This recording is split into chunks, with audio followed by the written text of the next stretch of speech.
Hi hello friends, welcome back to my channel.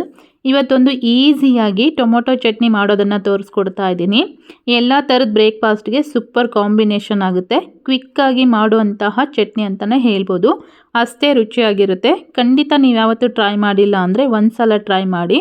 ಯಾವ ಥರ ಬಂತು ಅಂತಂದೇಳಿ ನಮಗೆ ಕಮೆಂಟ್ ಮಾಡಿ ತಿಳಿಸಿ. ಸೊ ಬನ್ನಿ ಹಾಗಾದರೆ ಇದನ್ನು ಹೇಗೆ ಮಾಡೋದು ಅಂತಂದೇಳಿ ಒಂದು ಸಲ ಚೆಕ್ ಮಾಡೋಣ. ಈಗಾಗಲೇ ನಾನು ಈ ಚಟ್ನಿ ಮಾಡೋದಕ್ಕೆ ಒಂದು ಕಡಾಯಿಗೆ 1-2 ಚಮಚದಷ್ಟು ಎಣ್ಣೆ ಹಾಕ್ಕೊಂಡಿದ್ದೀನಿ. ಅದು ಬಿಸಿ ಆದಮೇಲೆ 1 ಚಮಚದಷ್ಟು ಕಡಲೆಬೇಳೆನ ಹಾಕ್ಕೊಂಡು ಅದು ಸ್ವಲ್ಪ ಫ್ರೈ ಮಾಡ್ಕೊಂಡ್ಮೇಲೆ 3 ಚಮಚ ಆಗುವಷ್ಟು ಶೇಂಗಾನ ಹಾಕ್ಕೊಂಡು ಫ್ರೈ ಮಾಡ್ಕೊಳ್ತಾ ಇದ್ದೀನಿ. ಇವು ಸ್ವಲ್ಪ ಕಲರ್ ಚೇಂಜ್ ಆಗಬೇಕು. ಶೇಂಗಾ ಹಾಗೆ ಕಡಲೆಬೇಳೆನ ಚೆನ್ನಾಗಿ ಫ್ರೈ ಮಾಡ್ಕೊಂಡ್ಮೇಲೆ ಇವಾಗ ಇದಕ್ಕೆ 6-7 ಗುಂಟೂರು ಮೆಣಸನ್ನು ಹಾಕ್ಕೊಳ್ತಾ ಇದ್ದೀನಿ. ಇದಕ್ಕೆ ಸ್ವಲ್ಪ ಟೇಸ್ಟ್ ಜಾಸ್ತಿ ಆಗಬೇಕಂದ್ರೆ ನಿಮ್ಮ ಕಡೆ ಬ್ಯಾಡಗಿ ಮೆಣಸು ಏನಾದರೂ ಇತ್ತು ಅಂತಂದರೆ ಅದನ್ನು ಸಹ ಹಾಕ್ಕೊಂಡು ಮಾಡ್ಕೋಬೋದು. ಸ್ವಲ್ಪ ಬೆಳ್ಳುಳ್ಳಿ ಹಾಗೆಯೇ ಒಂದು 4-5 ಎಲೆಯಷ್ಟು ಕರಿಬೇವನ್ನು ಹಾಕ್ಕೊಳ್ತಾ ಇದ್ದೀನಿ. ಈ ಚಟ್ನಿ ಬಂದುಬಿಟ್ಟು ಆಲ್ಮೋಸ್ಟ್ ಎಲ್ಲ ಥರದ ತಿಂಡಿಗಳಿಗೂ ಸೂಟಬಲ್ ಆಗುತ್ತೆ. ತುಂಬಾ ಟೇಸ್ಟ್ ಕೊಡುತ್ತೆ. ಈ ಚಟ್ನಿನ ನಾವು ತಿಂಡಿಗಳಿಗೆ ಅಷ್ಟೇ ಅಲ್ಲದೇ ಚಪಾತಿ ಆಗಿರ್ಬೋದು, ರೊಟ್ಟಿ ಆಗಿರ್ಬೋದು, ಅದ್ರ ಜೊತೆನೂ ತಿನ್ಬೋದು. ಇವಾಗ ನಾನು ಇದಕ್ಕೆ 2 ಟೊಮೆಟೊನ ಈ ರೀತಿ ಕಟ್ ಮಾಡಿ ಹಾಕ್ಕೊಂಡು ಒಂದು ಅರ್ಧ ಚಮಚದಷ್ಟು ಉಪ್ಪನ್ನು ಸಹ ಹಾಕ್ಕೊಳ್ತಾ ಇದ್ದೀನಿ.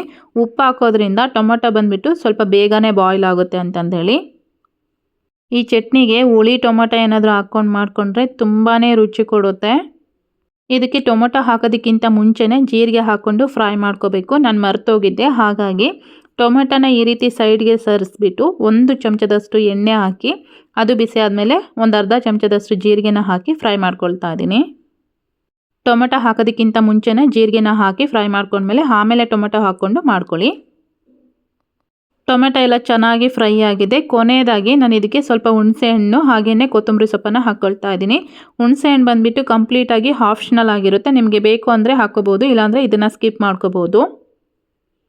ಈಗ ಸ್ಟವ್ ಆಫ್ ಮಾಡಿ ಕಂಪ್ಲೀಟಾಗಿ ತಣ್ಣಗಾದ್ಮೇಲೆ ನಾನು ಚಟ್ನಿನ ರುಬ್ಕೊಳ್ತಾ ಇದ್ದೀನಿ. ಇವಾಗ ಇದಕ್ಕೆ ಲೈಟಾಗಿ ಒಗ್ಗರಣೆ ಮಾಡೋದಕ್ಕೆ ಅಂತಂದೇಳಿ ಒಂದು ಸಣ್ಣ ಕಡಾಯಿಗೆ 1-2 ಚಮಚದಷ್ಟು ಎಣ್ಣೆ ಹಾಕ್ಕೊಂಡಿದ್ದೀನಿ. ಅದು ಬಿಸಿ ಆದಮೇಲೆ ಒಂದು ಅರ್ಧ ಚಮಚದಷ್ಟು ಸಾಸಿವೆ, ಒಂದು ಅರ್ಧ ಚಮಚದಷ್ಟು ಜೀರಿಗೆ, 1-2 ಮೆಣಸು ಹಾಗೆಯೇ 1 ಚಿಟಿಕೆಯಷ್ಟು ಹಿಂಗನ್ನು ಹಾಕ್ಕೊಂಡಿದ್ದೀನಿ. ಇನ್ನೇನು ಒಗ್ಗರಣೆ ರೆಡಿ ಆಯಿತು. ಈಗ ರುಬ್ಬಿಟ್ಕೊಂಡಿರೋಂಥ ಚಟ್ನಿ ಇತ್ತಲ್ವ ಅದರಲ್ಲಿ ಹಾಕಿ ಒಂದು ಸಲ ಚೆನ್ನಾಗಿ ಮಿಕ್ಸ್ ಮಾಡಿಕೊಂಡ್ರೆ ಚಟ್ನಿ ರೆಡಿ ಆಗುತ್ತೆ. ನಮಗೆ ಕೆಲವೊಂದು ಟೈಮ್ ಸಾಂಬಾರುಗಳು ಮಾಡೋದಕ್ಕೆ ಟೈಮ್ ಇಲ್ಲ ಅಂತ ಅಂದ್ಕೊಂಡಾಗ ಕ್ವಿಕ್ಕಾಗಿ ನಾವು ಈ ಥರ ಚಟ್ನಿನ ಮಾಡ್ಕೋಬೋದು. ತುಂಬಾ ಟೇಸ್ಟಿ ಆಗುತ್ತೆ. ನೋಡ್ತಾ ಇದ್ದೀರಲ್ವ, ಒಗ್ಗರಣೆ ಹಾಕಿದ್ಮೇಲೆ ಒಂದು ಸಲ ಚೆನ್ನಾಗಿ ಮಿಕ್ಸ್ ಮಾಡಿಕೊಂಡ್ರೆ ಚಟ್ನಿ ಎಲ್ಲ ರೆಡಿ ಆಗುತ್ತೆ. ಇವತ್ತಿನ ರೆಸಿಪಿ ಇಷ್ಟೇ. ನಿಮಗೆಲ್ಲ ಇಷ್ಟ ಆಗಿದೆ ಅನ್ಕೋತೀನಿ. ಇಷ್ಟ ಆಗಿದ್ದರೆ ಈ ವಿಡಿಯೋಗೆ ಒಂದು ಲೈಕ್ ಮಾಡಿ, ಕಮೆಂಟ್ ಮಾಡಿ, ಶೇರ್ ಮಾಡೋದನ್ನು ಸಹ ಮರಿಬೇಡಿ. ಮತ್ತೆ ಹೊಸ ರೆಸಿಪಿ ಜೊತೆ ಸಿಗೋಣ. ಅಲ್ಲಿವರೆಗೂ ಟೇಕ್ ಕೇರ್, ಬಾಯ್.